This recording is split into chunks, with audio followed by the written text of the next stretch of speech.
हेर्नु त कस्तो राम्रो गाउँबारी, कति राम्रो गाउँ छ यहाँ गाउँतिर। यस्तो राम्रो गाउँमा भर्खर पानी हाल्या रहेछ। कति दामी गाउँ देखिया छ। म चाहिँ आज हाम्रो दाइ आन्टीको छोरोको घर जाँदैछु आज। अनि यसो दाइको घर दाइले बोलाउनु भएको थियो र जाँदैछु। यहाँ हेर्नु न कति राम्रो तोरी पाकेको छ। अनि त्यही भएर यसो आएको बेलामा घुमघाम गर्नु पर्यो।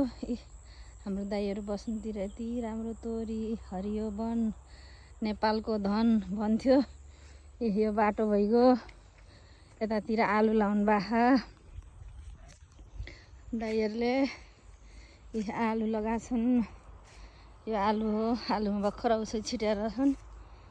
हेर्नु आफ्नो ठाउँ आफ्नो गाउँ भने अलग्गै सागहरू हेर्नु त्यहाँ कति राम्रो छ साग।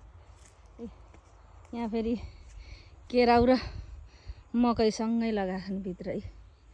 हेर्नु त केराउ मकै सँगै लगाछन्। केराउलाई झाला पनि भयो मकै पनि खाने भयो। तोरी बारी हेर्नु यहाँ तोरी लट्रम्मै फलेर कस्तो राम्रो बाखा हेर्नु हो। गाउँतिरै रमाइलो बजारतिर भन्दा त। तर के गर्नु आफूलाई त बजारै बस्नुपर्ने बाध्यता छ। अझै 1-1.5 वर्ष बस्नुपर्छ। के गर्नु।